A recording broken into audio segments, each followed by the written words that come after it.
Pag-usapan pa natin ang lagay ng ating mga kapatid na Aita farmers kasama si Mobile Journal Francis Orcio.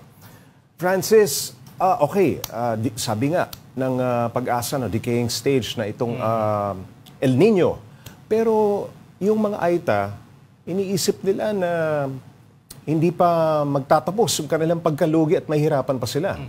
Pops J, kasi diba situated yung mga Aita farmers sa bundok. Sa bundok. So, ibig sabihin nun, Pops J, yung mga tanim nila nandun din sa bundok kung saan nandoon yung community nila. Kaya iniisip nila na malulugi pa rin sila kasi ang pinaka-problema doon, yung farm to road na dapat sana inilulunsad na proyekto din ng halimbawa ng LGO ng government doon sa kanilang community.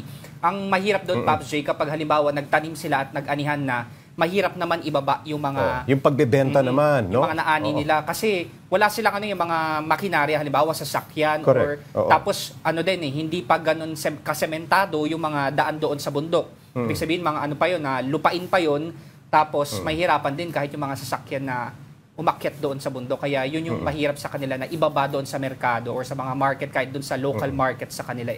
Siyempre, malaking aspeto ng komersyo yan. Pag nagtitinda ka ng produkto mo, yung farm-to-market roads na tinatawag. Pero malaki pa pala ang backlog, no? Lalong-lalo na siguro sa mga remote areas. Okay, Francis, nung kasagsagan ng El Nino, paano ang sistema ng pagtatanim ng ating mga kapatid na Aita? Sa katunayan, Pops J, yung pagtatanim kasi nila doon, nahinto rin na yung karamihan sa mga magsasaka, nahinto yung pagtatanim nila dahil nga walang patubig. Kasi nga wala silang irigasyon mula sa NIA. Walang sistema ng irigasyon.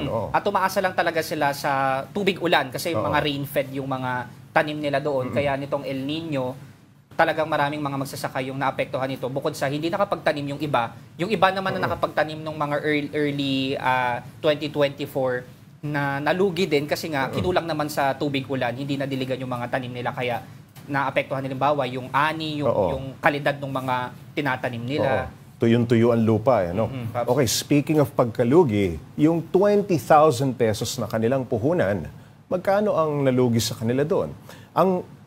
Correct me if I'm wrong, kasi marami dyan sa mga farmers natin, pinapangutang na yung kanilang puhunan, bago pa man magkaroon ng harvest. So, yung mismo pangpuhunan na yun, inutang pa nila. Inutang na yun. Tapos, ang masakit pa doon, wala din talagang bumabalik sa kanila. Kasi halimbawa, yung 20,000, pinangpuhunan nila yon para sa pagtatanim ng saging na ang projection nila dapat makakapag-ani sila ng nasa mahigit 1,000 kilo na mga saging. Pero dahil sa epekto ng El Nino, lumiit daw yung mga bunga ng saging kasi hindi sapat yung tubig na nadidilig dun sa mga tanim nila. Ngayon, yung naaani na lang nila na dapat nasa mahigit 1,000, nasa 400 na lang, nasa 400. So kung itatranslate mo yun sana sa kikitain na nasa mahigit 30,000 na kinita mula dun sa 20,000 na puhunan. Nagiging na lang, mas nasa 10,000 na lang. So talagang luging-lugi. Hindi na nga umabot dun sa pinangpuhunan mo. Mas mababa pa dun sa kinita mo yung naging benta. Matindi talaga naging epekto ng El Nino doon sa kalidad ng mga nabanggit mo, yung prutas, hindi naman lalaki ng maayos yan kung kulang sa patubig. Yes, Pops J. Okay, Francis, itong pagsasaka ba ang pangunahing ikinabubuhay ng ating mga kapatid na Aita dyan? Sa pinuntahan mo? Actually, Pops J, yun talaga yung pinakapangunahing pinagkakakitaan ng mga magsasaka doon. Kasi sabi doon nakausap natin na isa sa mga leader ng mga magsasaka doon, nasa 300 pamilya yung mga Aita doon sa Sitio Kamachile. Tapos yung 300 pamilya nun kasi nasa mahigit 1,500 na miyembro yun . Sabi nila ng mga magsasaka doon, nasa 80% daw doon ay mga farmers. At yun talaga yung pagsasaka, yung pinakapangunahing pinagkakakitaan nila. Kaya nitong nagkaroon ng El Nino, apektado yung kabuhayan nila. At syempre, yung mismong kita na sana makakatulong sa pamilya nila. Hanggang sa kasulok-sulukan ng ating kabundukan, tinamaan talaga nitong matinding El Nino, Okay, ano-anong tulong ang ibinigay ng Alagang Kapatid Foundation at ng DA na nabanggit kanina na parang meron ka, doon sa report mo, merong mga seminar o tinuturuan sila ng paano pa siguro ma-optimize yung pagtatanim.